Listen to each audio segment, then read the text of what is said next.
And now it gives me great pleasure to introduce my two guests, Kathleen Henry, the guru of, of all, and Ivan Ives.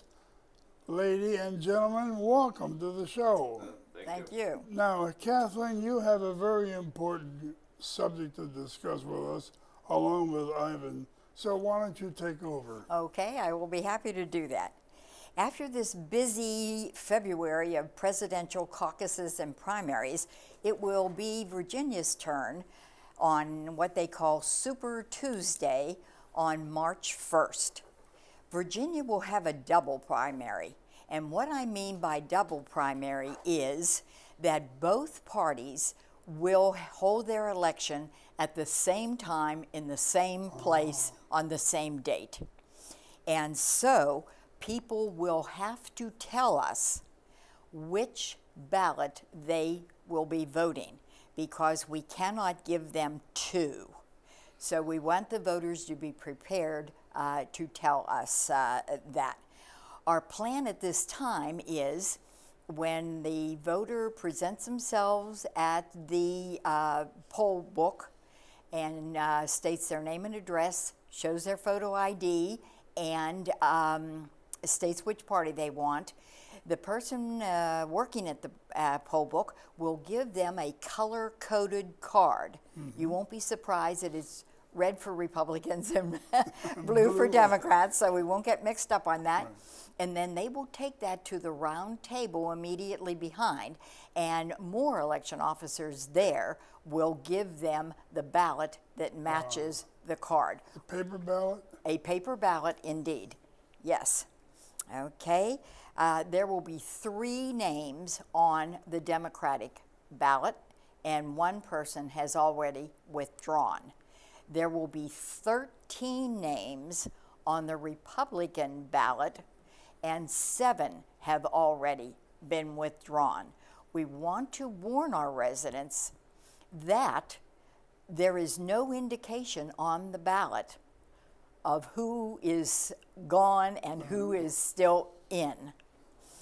To be put on the ballot, a candidate needs to collect 5,000 signatures, 200 from each of the 11 congressional districts, plus more, obviously, to meet the 5,000. And if they had done that by December 10th, which was the deadline, then their name is on the ballot. And it would cost, it would be prohibitive in printing costs and time to keep changing as each new person withdraws. Okay. Now, it's important that we say that there was a pledge requirement for the Republicans, but that requirement has been rescinded, and there will be no pledge requirement for anyone voting in this primary. Mm-hmm. Okay. As with all elections, there are 3 ways to vote.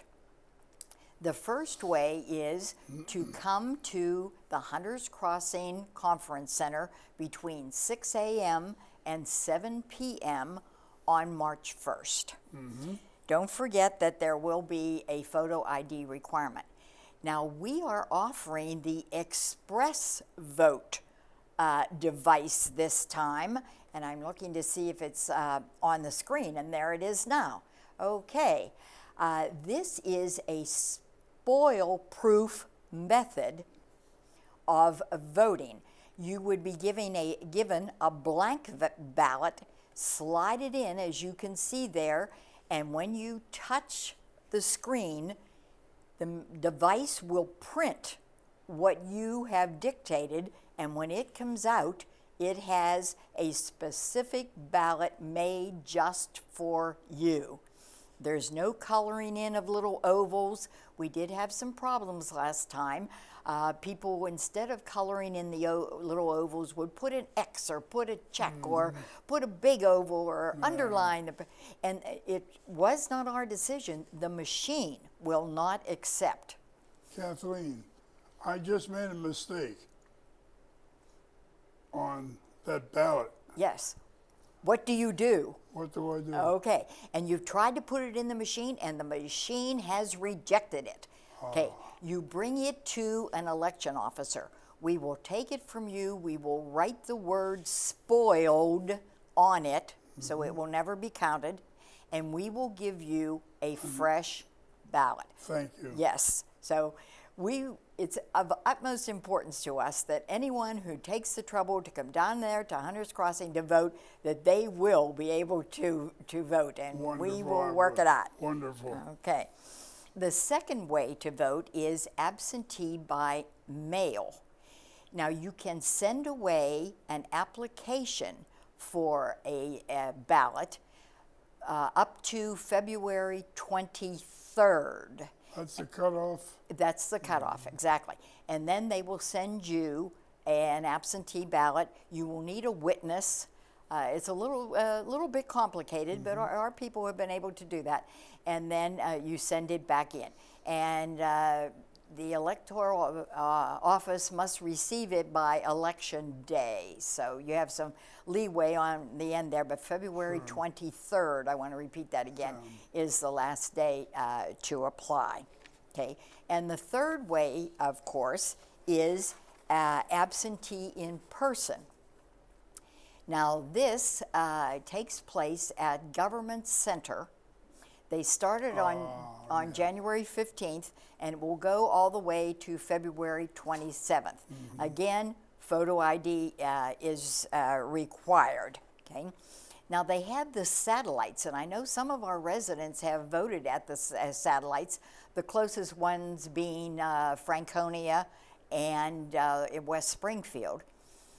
But for a primary, the satellites are only open one day, the very last day, February 27th. So it's sort of a Hail Mary prayer. If all else has failed, get yourself, and you can't be there with us on election day, get yourself over there on February 27th. It's good to know that the absentee ballots are counted on election day. Not all states do that. Oh, really? Yes, so hooray for Virginia on that one. And because neither Government Center nor the precincts nor the satellites are a precinct, then the voter number will accumulate back to Green Spring. We will get credit for people who have voted either absentee by mail or absentee in person. So we hope to see all registered voters who haven't voted in either of these other two ways in Hunter's Crossing from 6 a.m. to 7 p.m. on March 1st. And now Ivan, just a little question. Yes, please. Democrat, Republican, no independent. Well, we have to understand that theoretically everyone in Virginia is a registered independent because you are not allowed to vote, to register. You're not allowed to register as a Democrat or a Republican or Green or Independent or anything. That's why it is an open primary state and anyone can vote in any primary. Thank you. Okay. And now I'd like to introduce, and I'm delighted to introduce, Ivan Ives, who of course is a resident, also a council member, but that's beside the point. It just shows he's a busy guy. He will be our chief of election for this time and the rest of elections through 2016. So Ivan, will you take it for us, please? Yeah, as you come in the door, then you come into my domain when I'm trying to make that a easy and a simple process for the people. As Kathleen has indicated, you come in, you hit the electronic poll booths, that's your first part, and they ask the regular name, address, that kind of stuff, and then Republican, Democrat. You know. And even before that, I want to see a picture ID. Otherwise, we don't do business at all. Okay, so that's the first thing. Then the Republican or Democrat. Then you get to look at the ballots as you go to the round table. And as she's saying, You have the thing of the Republican one that has 13 names on this little thing. And you have to know which ones are still valid. We can't have signs up there that says these are still the active ones. And we cannot tell have the to people know that. either. The other thing that need to have you is that There, look, little it's nicely oval on the screen. that you're talking about, that is in there. Sometimes as our hands get a little bit more shaky, that can get a little bit more problematic. So that's another thing we need to know. Is that becoming more of a problem? If so, we go to the express vote system. Then you're handed a ballot that looks about like that, about like a piece of paper cut from top to bottom and pointed over to the machine. It looks a lot like the old touch screen ones, the ones we used to have fun with before they took them away, mostly because they were too expensive. And the other part of it is they didn't help us if we needed to do a recount. All they gave us was a total for each one. This one has a ballot in it. You put that into the machine, and that starts it. The election officer brings up the ballot you need. You start your voting. When you're done, you hit vote. It prints out your ballot right there, gives it back to you. And you take that and take it over to the main scanner where all of the ballots are coming in. And there, the scanner will look at it, check to make sure it's readable. Otherwise, it'll return it to you. And it will record your ballot and store it in there so that if we have to go back, this is it. The state law says if in any contest, the difference between the top two candidates is less than 1%, the one with the lower count can request a recount. And we have to be able to do that.